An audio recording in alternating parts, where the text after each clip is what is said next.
வணக்கம் நண்பர்களே. இன்னைக்கு வந்துட்டு குரூப் 4க்கான இந்திய குடியரசுத் தலைவர்களும் அவங்களோட வினாக்கள் மற்றும் குறிப்புகள் எப்படி எக்ஸாம்ல கேட்பாங்க அப்படிங்கிற பாயிண்ட் ஆஃப் வியூல நம்ம வந்து இந்த வீடியோ வந்து பார்க்க போறோம். இவங்க வந்துட்டு முக்கிய தலைவர்கள், அதை பத்தின குறிப்புகள் தான் இந்த வீடியோல சொல்ல போறேன்.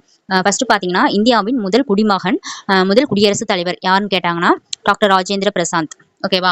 அதுக்கப்புறம் இவர் வந்துட்டு பதவிக்காலம் வந்துட்டு 1950 to 1962. அதுக்கப்புறம் இந்தியாவின் முதல் பெண் குடியரசுத் தலைவர்னு கேட்டாங்கன்னா திருமதி பிரதிபா பாட்டீல். ஓகேங்களா? இவங்க தான் வந்துட்டு முதல் பெண் குடியரசுத் தலைவர். இப்ப இருக்கிறவங்க தற்போதைய குடியரசுத் தலைவர் வந்து பாத்தீங்கன்னா திருமதி திரௌபதி முர்மு. இவங்க வந்துட்டு 15வது குடியரசுத் தலைவர். இவங்க வந்து பழங்குடியினர் பெண் இதை சேர்ந்தவங்க. இவங்க வந்து பழங்குடியினர் இனத்தை சேர்ந்தவங்க. அடுத்து பாத்தீங்கன்னா அரசியலமைப்பு சட்டப்பிரிவு 61 என்ன சொல்லுதுன்னா பதவி நீக்கம்.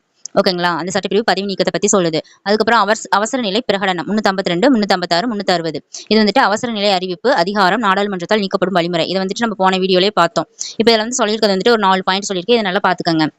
இதுக்கான புக் சோர்ஸ் நான் உங்களுக்கு கொண்டு வந்திருக்கேன். பாத்தீங்கன்னா 10ஆம் வகுப்பு புத்தகம் எடுத்தீங்கன்னா சமூக அறிவியல வந்துட்டு அழகு 2ல மத்திய அரசுங்கிற பாடப்பகுதியில வந்துட்டு அவசர நிலை அதிகாரங்கள், குடியரசோட தலைவரின் தகுதிகள் அதெல்லாம் இருக்கும். அதெல்லாம் வந்து பாத்துக்கோங்க. 10ஆம் வகுப்பு முடிச்சிட்டிங்கன்னா 12ஆம் வகுப்புல போயிட்டீங்கன்னா அதுல வந்துட்டு அரசியல் அறிவியல் இருக்கும். அரசியல் அறிவியல் அதாவது வந்துட்டு இந்த பாருங்க, அரசியல் அறிவியல்னு சொல்லிட்டு இங்க கொண்டு வந்திருக்கேன் பாருங்க.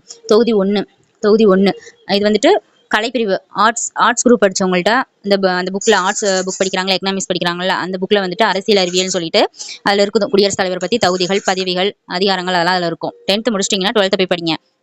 ஓகேங்களா? அப்போ 10th முடிச்சிட்டிங்கன்னா அடுத்து வந்து 12th அப்புறம் பார்த்தீங்கன்னா 8th, அதாவது 8ஆம் வகுப்பு சமூக அறிவியல் வந்துட்டு அடிப்படை அறிமுகம்னு சொல்லிட்டு மத்திய அரசு மாநில அரசோட கட்டமைப்புகள் பற்றி கொடுத்துருப்பாங்க.